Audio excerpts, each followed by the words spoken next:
This week on Previous World Weekly, Empire Strikes Back is fake, apparently, but I'm not buying it. And we're also going to discuss the return of new comics for the first time in weeks in the pettiest nerd hill you're willing to die on. It's all happening right now on Previous World Weekly.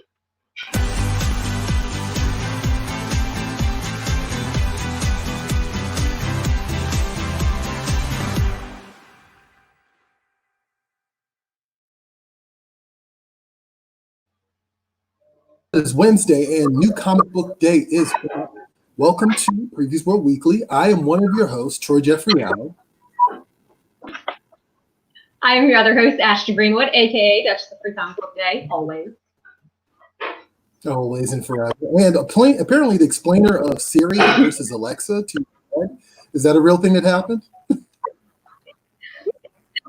It is a real thing that happens. My dad and I have been going in rounds about like which Siri is and which one Alexa is, and he can't get it, even though I've explained like one's the phone, one's like in your house, and then it's just a whole mess. Well, I mean, it's simple. One's a robot. They're both robot overlords, so it doesn't matter. They're all going to take us out eventually. Right. That's it. There you go. Problem solved. Yeah. So as you know, and I know, that it is New Comic Book Day. Wednesday is officially back starting today. And so that's pretty exciting for a lot of shops on the whole. We're actually going to have one of those shops on the show later today.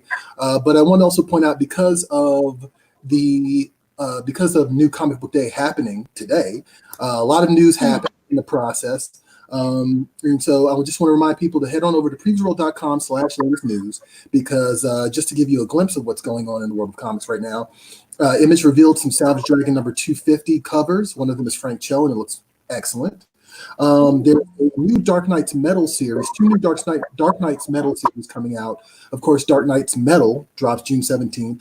And personally, I'm excited because Peter David is going to be doing a new Incredible Hulk comic featuring the Maestro. And I know that I am old enough to remember Future Imperfect, but I actually read Future Imperfect for the first time 2 years ago. And I was actually shocked by how well it held up, and it didn't feel dated at all. It actually felt absolutely like right on time. And I'm excited about the fact that David is returning to the Incredible Hulk to write this, basically the evil Hulk character. So that's something to look forward to. But beyond that, Ashton, what did you see that was cool this past week?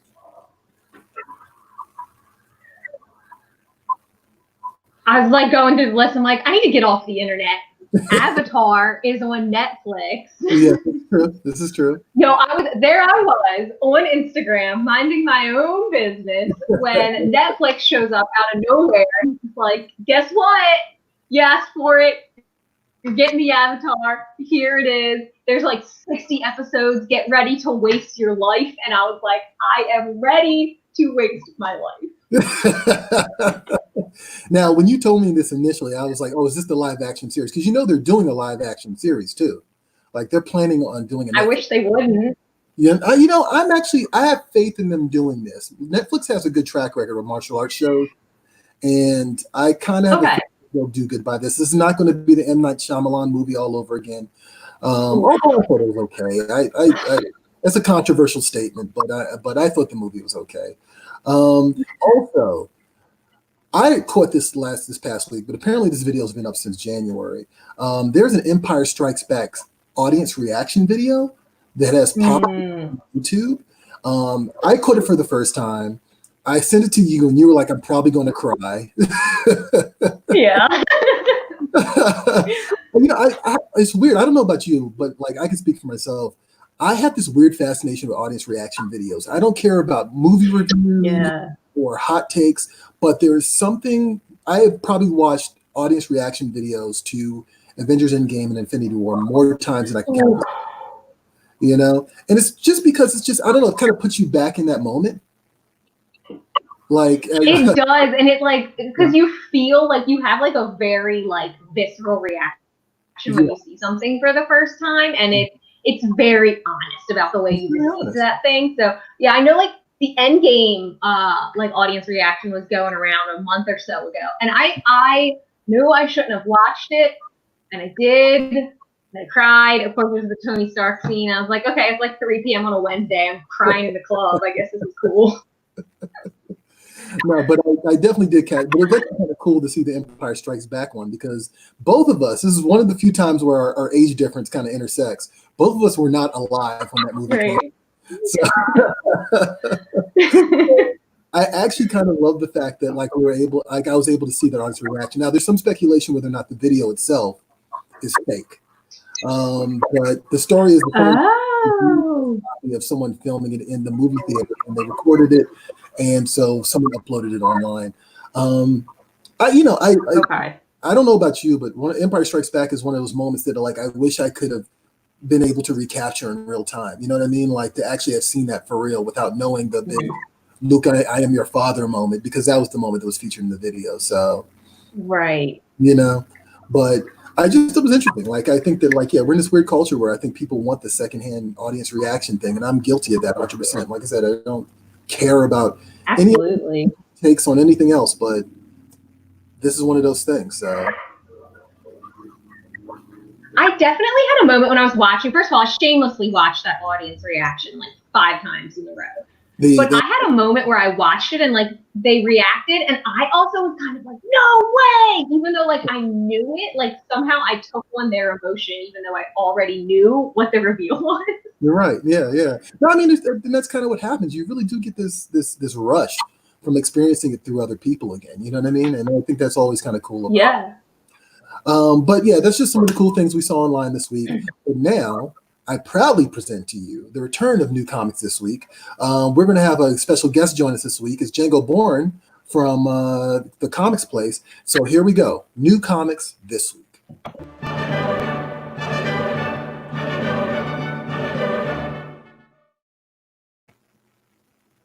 And I want to remind people before Django in here, I want to remind people, let us know in the comments. I love the hallelujah part. Johnny joked about putting that in. He did actually.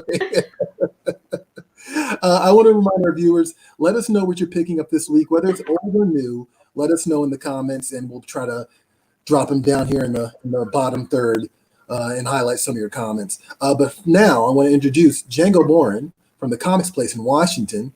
What's up, Django? Come on in. Join us here in the party. Did Django run away? Getting my claws ready. I made it. Sorry, I'm running a little late. That's okay. That's all right. What you made it. That's all that matters. Believe me. I just can tell you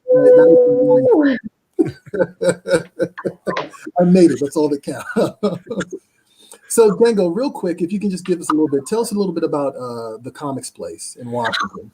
Well, we're in Bellingham, Washington, which is about an hour and a half north of Seattle. As far as I can tell, we're the farthest north shop in the contiguous United States. And I'm going to keep telling people that we're the only store that has a hypnotist in the basement until somebody can correct me. So can you please elaborate? Love that. And I was like, wait a minute, what? We just happen to have a hypnotist school in the basement of our store. It's we're in a big building full of lawyers and therapists and hypnotists down there. And then we're sandwiched in the middle. Okay. All right. Okay. That's kind of cool. I think in the business, it's actually good to be below lawyers and above a hypnotist. Like, yeah. For some reason, I think that's good for a small business. That's the sweet spot. So, welcome to New Comics this week, and welcome to PREVIEWSworld Weekly, Django. I'm going to try really hard not to make Quentin Tarantino jokes while you're on the show, okay? Tarantino? Oh, man. Oh, yikes. I was going to ask if the D was silent, but I'll stop. Yeah. But yeah, so what we do on New Comics this week is we talk about our picks for this week, and it just so happens that this is New Comic Book Day. And well, first of all, I want to ask you: are you guys fully open, or are you guys kind of doing like curbside service? What are you doing for New Comic Book Day there in our Comics Place? We're doing delivery only, and we're driving comics around all over town, as far as like the Canadian border every once in a while. We're not doing curbside yet, but that's probably in the future. And you know, it's a little bit easier for us to drive stuff to you on our schedule rather than trying to make sure that people are here for you to show up whenever. So okay, that's kind of the angle we're taking, and it's actually been a lot of fun. So So Django, have you had a chance to check out some of the new books coming out this week? Like, have you got a chance to thumb through a couple of issues yet? Oh yeah, yeah. I read Sonia 15 because I'm a huge Mark Russell fan. I'm really glad that Bob Q is back with Mark Russell. Mm-hmm. The art is definitely a step up in that book. I also read Deceased Unkillables 3 and Jimmy Olsen 10. And man, that Deceased is something else. I never expect to have real feelings when I'm done with a comic, and that guy gets me every time. I've read so many things about Deceased, and people have just ate it up. And like, I will say that I absolutely love the Jimmy Olsen series. Like, love the Jimmy Olsen series. I actually did not expect to love it that much. So it's one of those books I'm actually looking forward to continuing now that things are back in full swing. Yeah, Steve Lieber is just knocking it out of the park on that. He is. Oh yeah, he's the whole package as far as artists go. No, absolutely, and he's actually so great on like everything. Like, he just kind of has one of those art styles that fits for every type of comic, and it's perfect here. Yeah, one of my favorites. What about you, Ashton? What are you thumbing through or picking up this week? Have you been able to catch up to your local comic shop yet? I haven't. My local comic shop is Collector's Corner HQ in Parkville. They're not letting people in, but I believe they're doing curbside and delivery. Okay. But I haven't made it there yet. However, I do want to point out Ludicrous is the one I'm most excited for this week. This was on the cover of Previews a few months back, and we touched on it on the show. And when you brought it up, you had said it's kind of like Dune meets Asterix. And as soon as you said that, I was like, I'm in.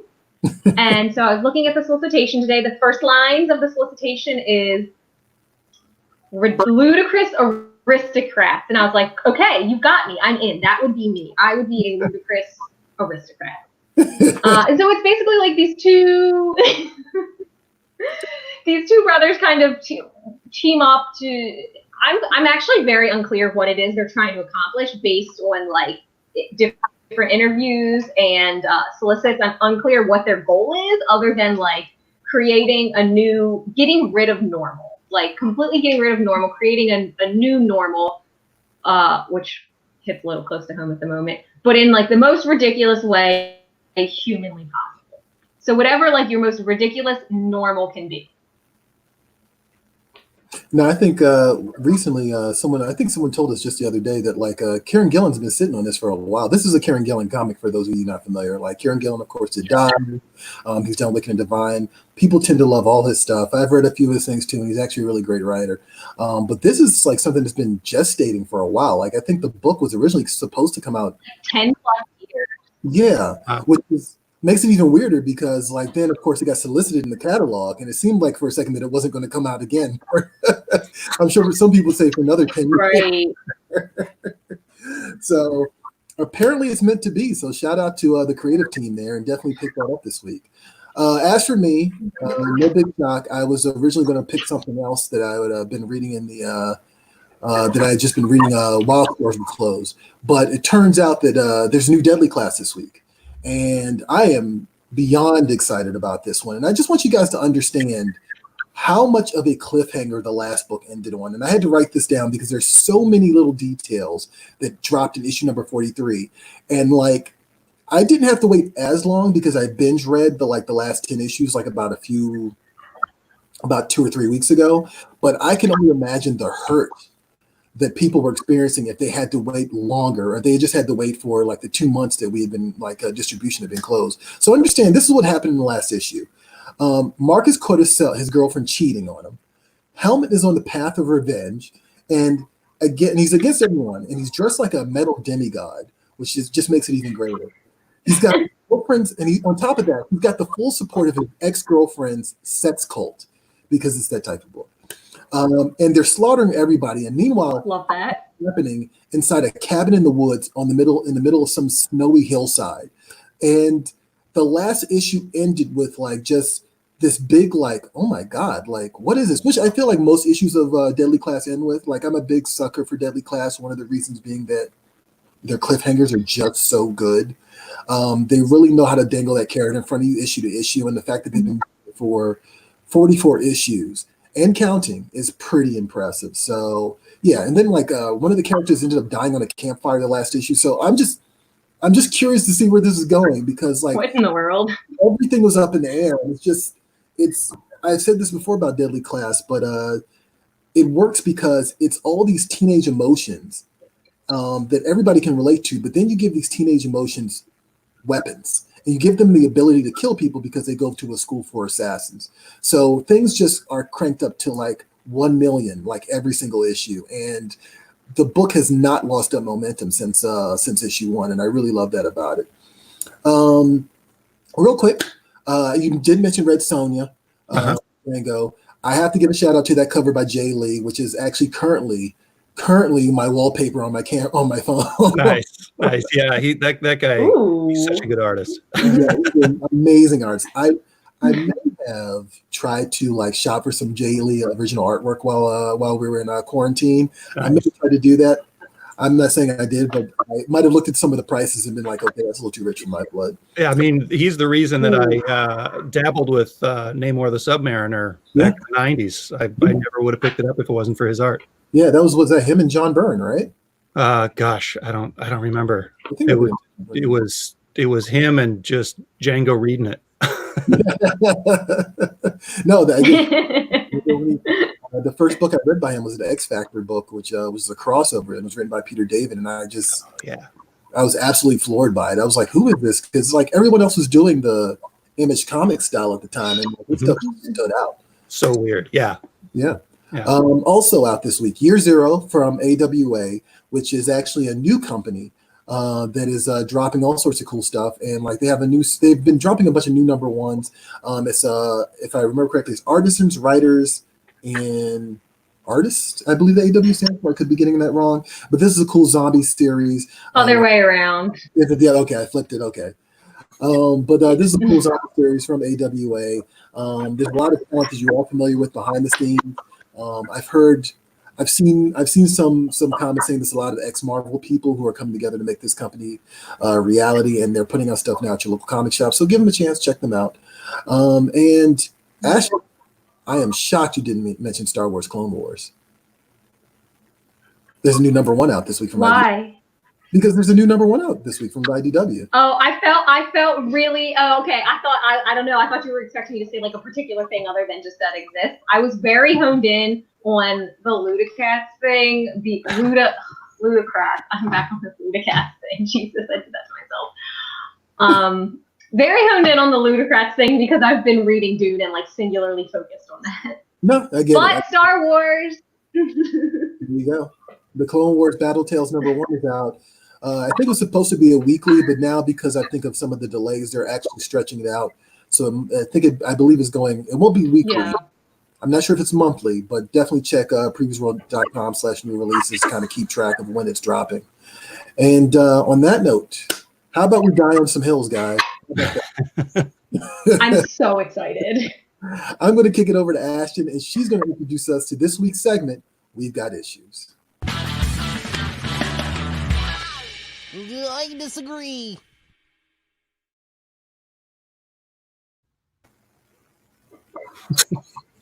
Hi. Okay. So we asked you guys this week, we plagiarized our question, but that's okay. We asked you guys, what is the pettiest, silliest, most unreasonable nerd hill you're willing to die on? And not surprisingly at all, everybody feels very strongly about something. So let's jump into the answers. Okay, Alfredo said, Goku can beat Superman.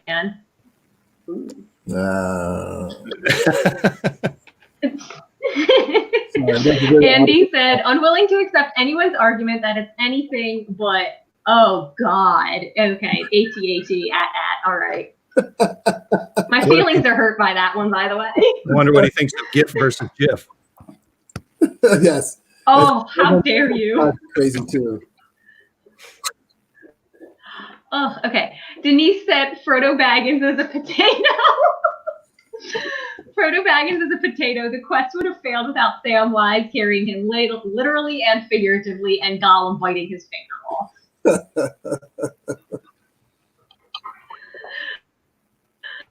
Ryan said, make Barbara Gordon Batgirl again. Oracle is a better, more intriguing character than Batgirl ever was. And Barry Allen should have stayed dead. Wally West took over the Flash mantle and was a greater Flash than Barry.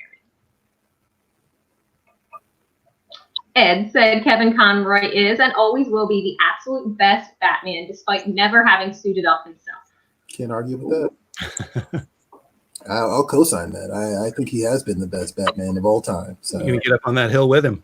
Yeah, I would. So Django, since you are our special guest this week, what nerd hill are you willing to die on? What is the thing that just in your craw?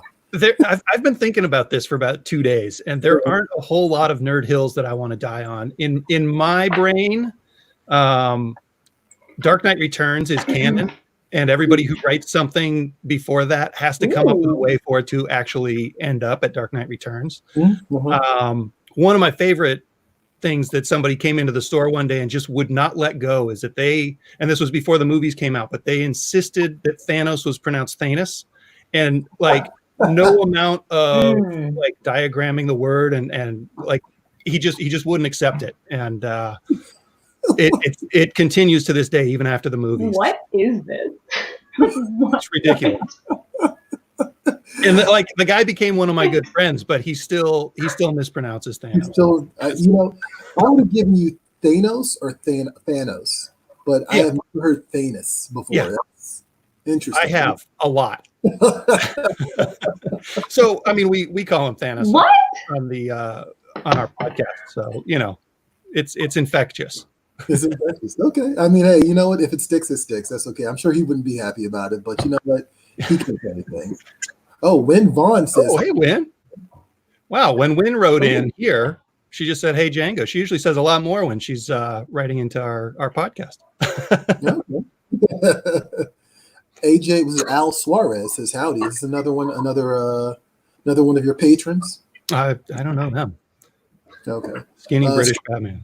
Skinny British Batman sounds wrong. No. Because of the Pattinson thing, and he's not working out. We're going to get into that because that's the most recent nerd hill. You know what? You can't deny a good segue. Have you guys caught wind of this? I'm assuming. It sounds like you have. Yeah, they're remaking the Batman 66 starring Robert Pattinson. 66. I see what you did there, Jake. There's precedent. God. You might be able to pull it off. There you go. Yeah, I kind of ignored this earlier in the week, but yeah, there was for context for some people. I kind of ignored this earlier in the week, but Robert Pattinson apparently did a GQ interview where he said because they were in the middle of filming the new Batman movie, he is Batman in the new Batman movie, and because there was a halt in production, he made a comment about he's not working out, and despite the pleas of his trainer. And I found that interesting. And then he made a comment about and then Ashton's eye roll is epic. And then he made a comment about he said he's trying to diet correctly, but he made some comment about action heroes didn't work out until the 70s, and that James Dean never had to work out or something like that. It was just a really strange thing. I want to have an opinion about it, but part of me feels like he's trolling. Part of me hopes he's trolling. I have an opinion about it. What's your opinion, Ashton? Go for it. First of all, everybody was so angry at him for not working out, truly irate, ranting and raving on Twitter. And my reaction to that is, you need to calm down. That is completely not necessary. There is nothing to do. It is quarantine. Leave my man alone. However, all of that is entirely self-inflicted because he got on this GQ interview and just said loads of absolutely outrageous things.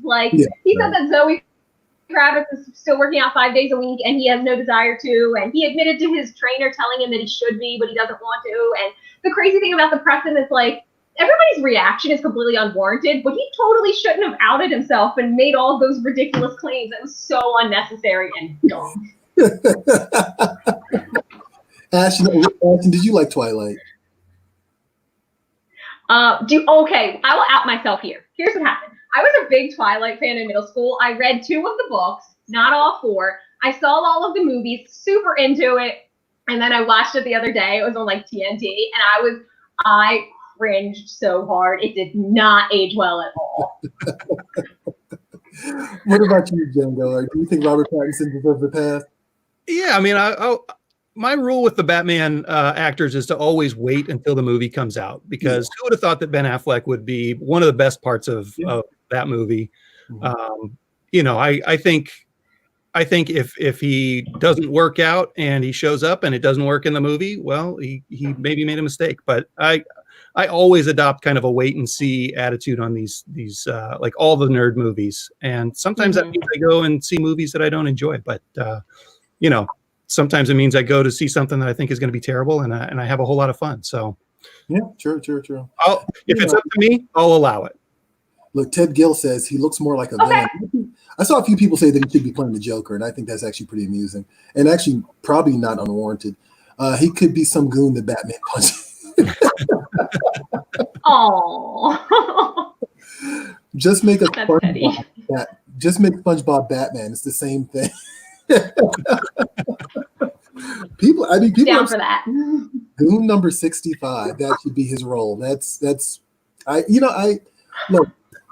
I'm gonna semi defend him, I guess.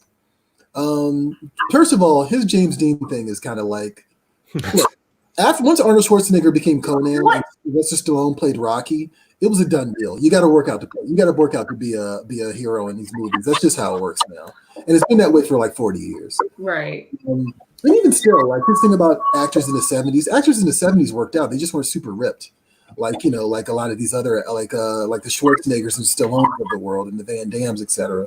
That said, the director is Matt Reeves, and I think Matt Reeves is a great director. And that is the reason I'm going to go see this movie primarily. And if Matt Reeves has faith in Robert Pattinson, I have faith in Robert Pattinson. That's just how I see it. That's what I'm going with. Does he sparkle still? Does Batman sparkle now? Need answer. Not until they do the adaptation of Kelly Jones' Batman Red Rain. Then we're going to get a sparkly Robert Pattinson as Batman. With muscles in weird places, probably. Okay, we got derailed from our actual conversation. Well, I mean, it is part of the conversation. But Ashton, did you have another nerd hill that you're willing to die on? I feel like you have one every week, but I feel like I'm just out here saying ridiculous stuff all the time. I have a trifecta answer here. So the obvious answer for me to say, of course, is Grimace. That Grimace is a chicken nugget, and even though Grimace predates the invention of the chicken McNugget, whatever, he's still a nugget. You can't change my mind. Moving on.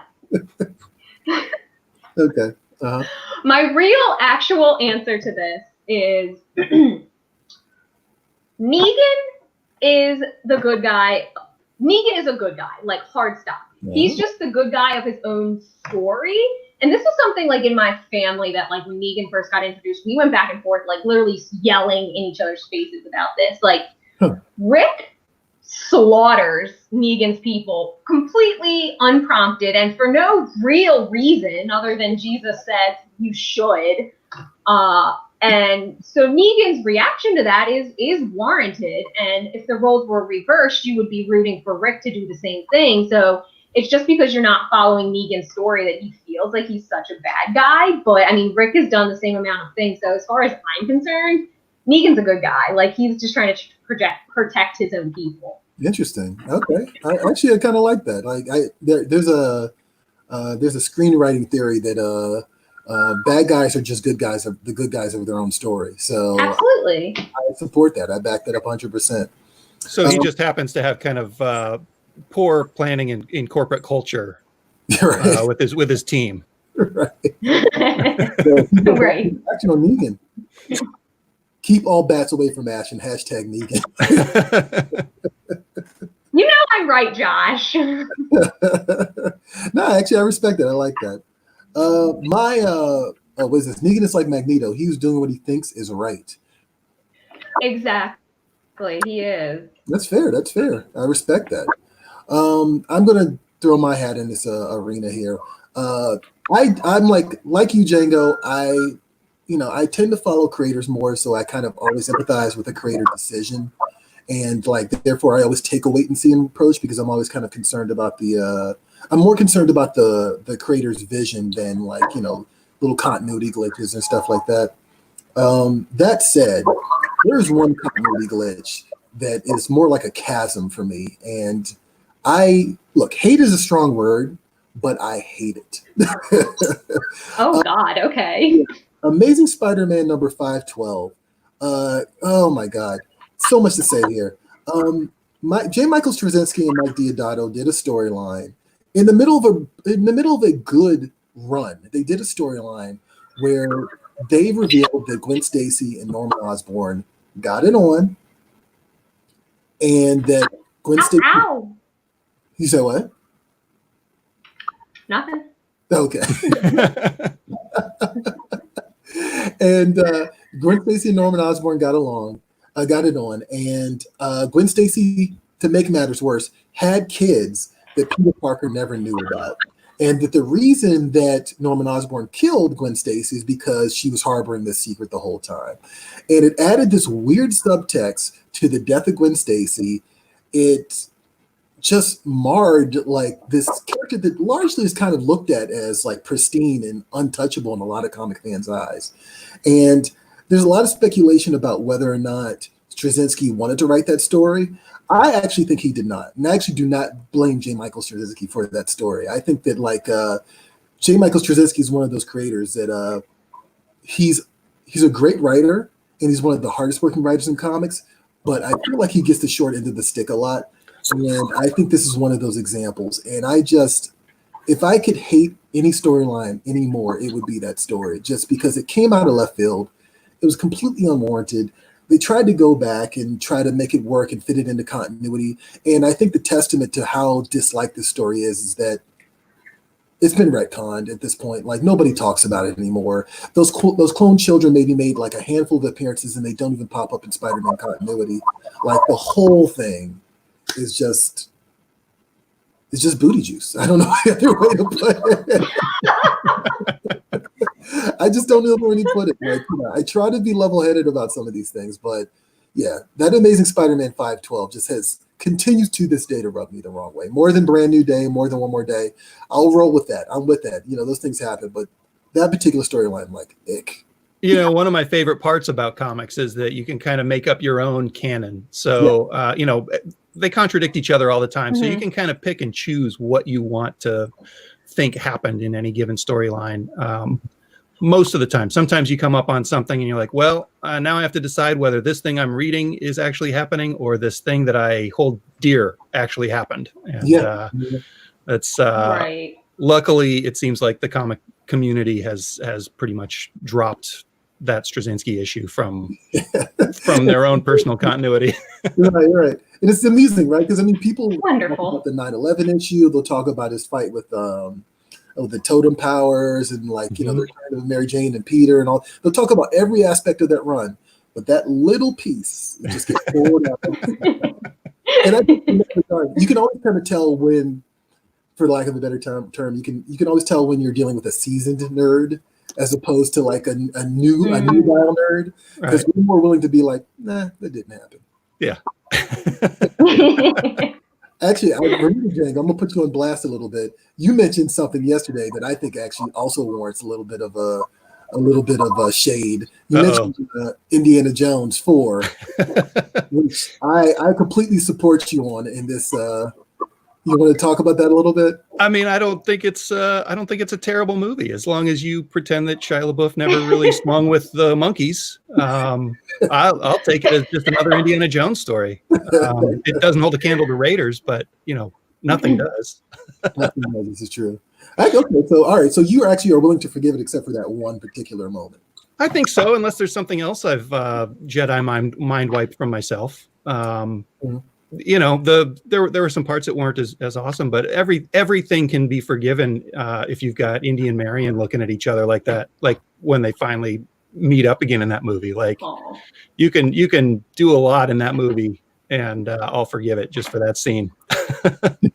Actually, I'm going to actually put Johnny on blast too, because like I think you tapped into like something with both of us on this one.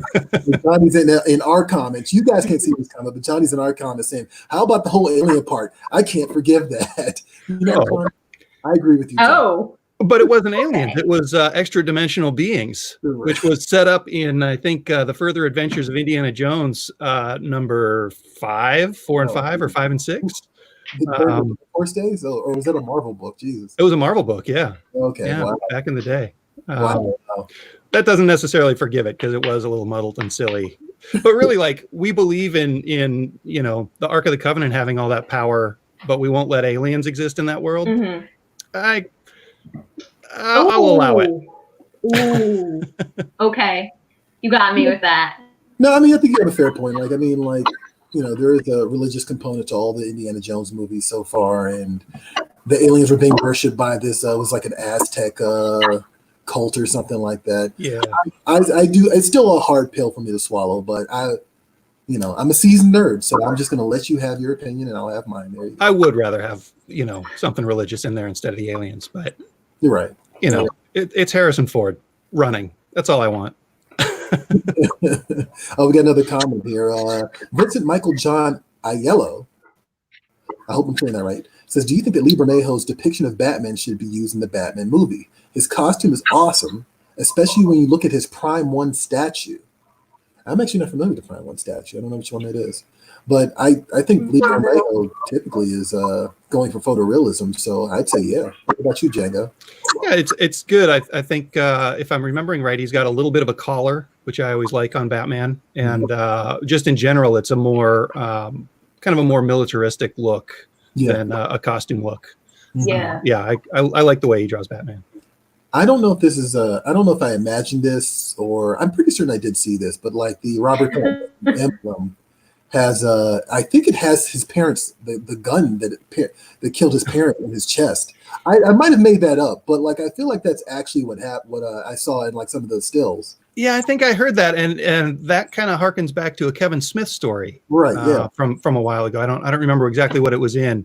If they handle it well, I'm all in. I'm all in. No, I like that. That's for a character that can't let that go. I think that makes a lot of sense. So yeah, I guess the big point here is wait and see, and then if it comes out and you hate it, then you can all die on that. If it comes out and you hate it, then you were all right. You're all right. There you go. Wait to be right. There you go. That's usually okay. So Troy, before we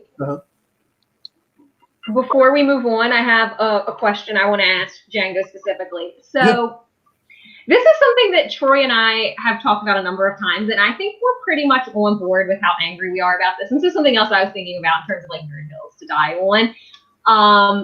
In Revenge of the Sith, there's like this weird moment where they kind of like mention that like Anakin is like jealous of Obi-Wan and Padme, and there's like a thing, but then never gets mentioned again past that one moment. Troy and I have pretty much decided we are mad that they didn't play into that. So what is your opinion on like, I guess, Anakin's general, the cheating thing, and also like, in my opinion, the insignificance of his fall to the dark side? I mean, Anakin's just kind of a jealous dude. And I guess I don't remember that scene specifically, but I would say, anything that kind of gives a jealous or a mean undercurrent to Anakin is probably a good part of the story. I think that anybody making out with Anakin in those early movies is a little bit weird, and I think that as he goes towards the dark side, I think it makes sense for him to be jealous of anybody and anything. But yeah, I guess I haven't watched that movie very often since it came out, so I can't pull that up in the brain library. No, that's fair. I'm also basing it largely on memory. I actually started that back up not too long ago during the quarantine. I was like 15 minutes and I was like, I don't really like watching this. Plus, like, if it's in that movie and they dropped it, it's somewhere in the extended canon, I promise. Right. Maybe it is. Oh, okay. There's somebody had to run with that. Oh, Johnny. Okay, Johnny, can you pull this up? Johnny found the Batman gun image. Like, can you pull this up for us, Johnny? Oh, okay. Okay. All right. I did not make this up. I'm pretty certain that's exactly what that is. Oh. Yeah, there you go. That's awesome. Oh my God. Yeah, which I think is kind of cool. I love that's a little detail that they added in. So all I'm saying is give Matt Reeves a chance to do right by you guys, Batman fans. Like, you know, he's made some really great movies. I love the Planet of the Apes movies. Like he's one of us, I think. I think he'll do a good job. Yeah. So on that note, it's time for Comic Shop shout out. Ashton, you want to give some lip service to Comic Shop shout out? I do. So we are rebranding Comic Shop Shout Out to kind of fall more under the Back the Comeback campaign, which if you guys don't know, to kind of hit on it briefly, comic shops are reopening across the country safely and doing it in all the ways they can. So if you can't go inside, you know, curbside delivery and mail order. And so we are imploring you guys to back the comeback of your favorite comic book store, get on social media, give them a shout out, tag some friends, have them do the same, and just shop local. Like, go to your store, buy the things you've been dying to get, and just give them a little love right now, because they're all hurting and we love them, and so we want to do everything we can to show them support. And so this week, obviously, our comic shop shout out goes to Comics Place. So I'm going to throw it over to Django to kind of plug his store a bit. Awesome. Well, like I said, we're in Bellingham, Washington, just north of Seattle. We've got almost 3,000 square feet of comics and board games, tons of back issues. We just had some really cool drawers made for the back issues, so it's easier to look through them. We have a great staff of eight or nine people that just work really hard to make it the most welcoming, exciting comic store. We've been around for 38 or 39 years at this point, and my partner Jeff and I are just kind of the newest people to shepherd the Comics Place through comics, and it is a whole lot of fun. Awesome. Thank you very much, Django, for joining us. I really appreciate it. And Erika Larde? Erika Lauder. Okay. Yeah. So Comics Place rules. So. Oh, shucks.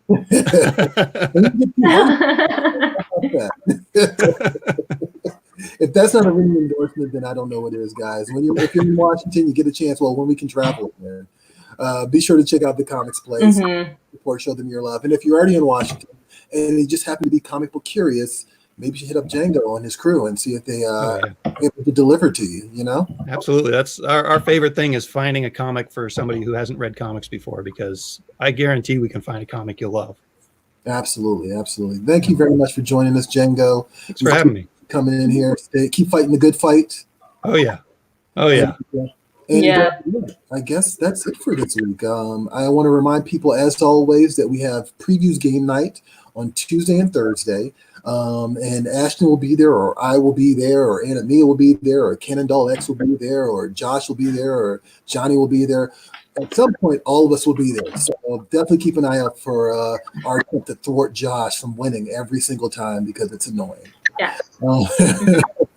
So every Friday, I want to give a shout out to the Panel Presents Comic Talk.